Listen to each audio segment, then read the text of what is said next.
नमस्कार. ॲग्रोनमध्ये पुन्हा एकदा आपलं स्वागत. आज शुक्रवार म्हणजेच बाजाराच्या आठवड्याचा शेवटचा दिवस. कारण शनिवारी आणि रविवारी वायदे तसंच मोठ्या बाजारपेठा बंद असतात. त्यामुळं शुक्रवार शेवटचा दिवस असल्यानं शुक्रवारी शेतीमाल बाजारात आपल्याला मोठ्या प्रमाणात चढउतार दिसत असतात. तसं आजही घडतंय. मग आज नेमकं कोणत्या शेतीमालाचे भाव वाढले, कोणत्या शेतीमालाच्या भावामध्ये नरमाई आली याचा आढावा आपण घेणार आहोत. आजही आपण नेहमीप्रमाणे 5 मालांची निवड केलेली आहे.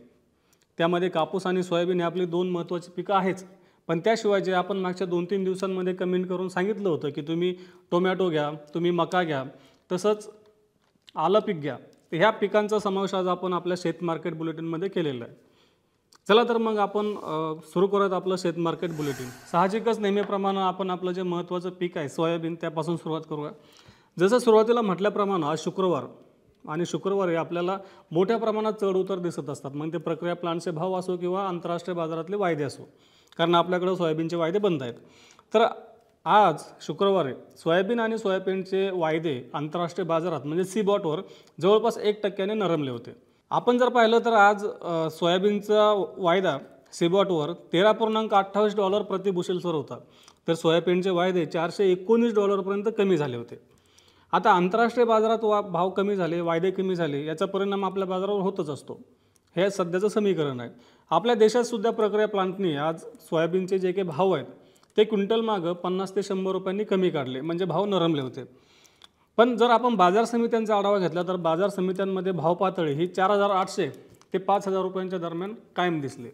म्हणजेच प्रक्रिया प्लांट्सनी किंवा आंतरराष्ट्रीय बाजारात जो काही भाव कमी झाला त्याचा परिणाम आपल्या बाजार समित्यांमध्ये खूपच कमी दिसला. आता एकूणच आंतरराष्ट्रीय बाजाराची स्थिती आहे की कमी भावामध्ये सतत चढ उतार होत आहेत.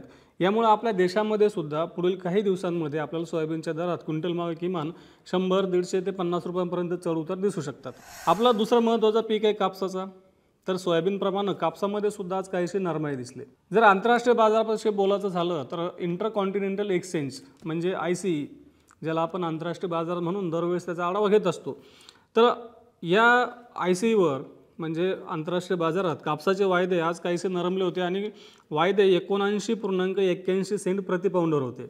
तर क्वाटलुक ए इंडेक्स म्हणजे जगामधले जे काही महत्त्वाचे कापूस उत्पादक देश आहेत त्या देशामध्ये जो काही कापूस खरेदीचा दर आहे त्याची एक सरासरी काढली जाते आणि त्याला आपण क्वाटलुक ए इंडेक्स म्हणत असतो. तर क्वाटलुक ए इंडेक्स आज 89.70 सेंट प्रति पाऊंडवर होता. आणि आंतरराष्ट्रीय बाजारात जसं वायदे काहीसे नरमले तसं देशातील वायद्यांमध्ये सुद्धा चढ उतार सुरू आहेत. आज आपल्या देशातील वायदे म्हणजे MCXवरील वायदे 160 रुपयांनी कमी झाले होते. मग खंडीचे जे व्यवहार वायद्यांमध्ये झाले ते झाले 57,040 रुपयांनी. आता हे भाव सतत चढ उतार होत आहेत, खालीवर होत आहेत. कदाचित आज बाजार बंद झाला तेव्हा भाव आपल्याला वेगळा दिसू शकतो. तर बाजार समित्यांमधले भाव पातळी आज 6,600 ते 7,300 रुपयांच्या दरम्यान होते. म्हणजे आपल्याला प्रत्यक्ष बाजार समित्यांमध्ये कापूस दरामध्ये तेवढा एक चढउतार दिसत नाही आहे. भाव पातळी काहीशी स्थिर आहे. आता बाजारातील आवक जर आपण पाहिली तर आपल्या कापूस उत्पादक पट्ट्यामध्ये मोस्टली एक 3-4 दिवस 5 दिवस पाऊस झालेला आहे. त्यामुळे बाजारातील आवक काही प्रमाणात कमी झालेली आहे. पण तरीही भाव पातळी आपल्याला स्थिर दिसते, वाढलेली नाही आहे. कापूस बाजारातील आवक आणि इतर घटक जर आपण विचारात घेतले तर असं दिसतं की आणखी काही दिवस आपल्याला कापसाच्या बाजारात काहीसे चढ उतार दिसू शकतात. आता तिसरा जो आपलं महत्त्वाचं पीक आहे, जसं आपण काही शेतकऱ्यांनी मागणी केली होती की टोमॅटोविषयी तुम्ही सांगा, तर टोमॅटोचा भाव आपण पाहिला की एक मागच्या आठवड्यापर्यंत चांगल्या प्रमाणात वाढला होता. एक मोठा भाव किंवा मग खूपच जास्त भाव असं म्हणता येणार नाही आपल्याला, कारण आपण जर शेतकऱ्यांचं एक आर्थिक गणित पाहिलं तर हा भावसुद्धा आपल्याला एक ठीकठाकच वाटतो आहे. तर टोमॅटोची आवक बाजारांमध्ये कमी होत जाते, उठाव पण चांगला आहे आणि टोमॅटोचा भाव मागच्या 4 दिवसांपासून आपल्याला 2,500 ते 3,000 रुपये प्रति क्विंटलच्या दरम्यान दिसतो. आता साहजिकच वेगवेगळ्या बाजारांमध्ये ही भाव पातळी वेगवेगळी असू शकते. आता आपण जर पाहिलं तर टोमॅटोच्या भावात वाढ झाल्यानं काहीशी शेतकऱ्यांना काहीसा दिलासा मिळतो आहे, परंतु खूपच मोठा फायदा होतो आहे असं म्हणता येणार नाही, कारण मोठ्या प्रमाणात नुकसानसुद्धा झालेलं आहे. तर ज्या काही नव्या लागवडी झाल्या आहेत त्यांना आता पाणी टंचाई जाणवू शकते. तापमानातसुद्धा सतत बदल होत आहेत. पुढच्या काळामध्ये तापमान जास्त राहण्याची शक्यता आहे. त्याचा फटका निश्चितच टोमॅटो पिकालासुद्धा बसू शकतो. पाणी टंचाईसुद्धा आहेच. त्यामुळं टोमॅटोची पुढील काळामध्ये जे काही बाजारातली आवक आहे ती कमी होत जाण्याची शक्यता आहे.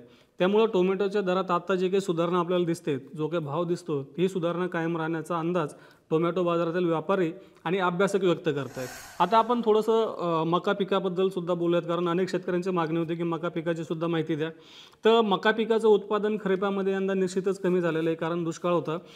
बाजारातील आवक सरासरीपेक्षा कमीच आहे. सध्या जर आपण बाजारातला मक्याचा भाव पाहिला तर मक्याला 2000 ते 2200 रुपयांच्या दरम्यान भाव दिसतोय.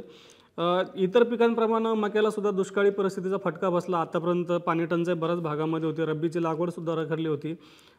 लागवड काहीशी आपल्याला गेल्या वर्षीच्या जवळपास दिसते, परंतु अजून लागवड वेग घ्यायची, पूर्ण व्हायची, त्यानंतरच आपल्याला चित्र स्पष्ट होईल. पण निश्चितच अनेक भागामध्ये पुढील काळातसुद्धा मका पिकाला पाणी टंचाई जाणवू शकते. त्यामुळं रब्बीच्या पिकाविषयीची चिंता कायम आहे आणि इतर सगळ्याच धान्य पिकं किंवा इतर जे वेगवेगळी पिकं आहेत त्यांचंसुद्धा उत्पादन घटतं आहे. त्यामुळं मका पिकाचं सुद्धा उत्पादन कमी होऊन मकाला सुद्धा चांगला उठाव राहू शकतो. मग इतर धान्याच्या दरानुसार हे पशुखाद्य असेल किंवा औद्योगिक वापर असेल, यासाठी जो काही उठाव आहे त्यानुसार मक्याच्या दरामध्ये आपल्याला एक चढउतार दिसू शकतात. पण एकूणच पुढच्या काही काळामध्ये आपल्याला मक्याच्या भावात काहीशी सुधारणा दिसू शकते असा अंदाज आहे. काही शेतकऱ्यांनी सांगितलं होतं की आल्याच्या भावाबद्दल बोला. तर आपण जर पाहिलं आल्याच्या बाजाराकडे पाहिलं तर आल्याचे भाव मागच्या काही दिवसांपासून आपल्याला काहीसे नरमलेले दिसत आहेत. आल्याची बाजारातील आवक वाढली का? तर निश्चितच नाही. आवक सरासरीपेक्षा कमीच आहे. पण काय झालं की आल्याचं जे नवीन पीक आहे ते पुढच्या 1 ते 1.5 महिन्यामध्ये बाजारात येऊ शकतं. मग त्यामुळे असं झालं की आपल्याकडे जो स्टॉक आहे तो स्टॉक सध्या व्यापारी किंवा स्टॉकिस्ट बाहेर काढत आहेत. नफा वसुलीसुद्धा होती आहे. त्यामुळं असं झालं की विक्री जास्त होती दिसते जेवढा काही स्टॉक आहे त्याच्यात, आणि त्याच्या तुलनेत मागणी काहीशी कमी दिसते. त्यामुळे आल्याचा भाव गेल्या आठवड्याभरापासून आपल्याला 7,000 ते 9,000 रुपयांच्या दरम्यान कायम दिसतोय. आता आपण जर नव्या पिकाचा आढावा घेतला तर आपलं असं लक्षात येईल की आले पिकाला सुद्धा यंदा कमी पाऊस, बदलतं वातावरण, उष्णतेचा फटका बसताना दिसतोय. त्यामुळं निश्चितच यंदासुद्धा आल्याचं उत्पादन कमीच राहू शकतं. त्यामुळं आल्याचे भाव खूपच कमी होतील अशी शक्यता नाही आहे, दिसत नाही आहे.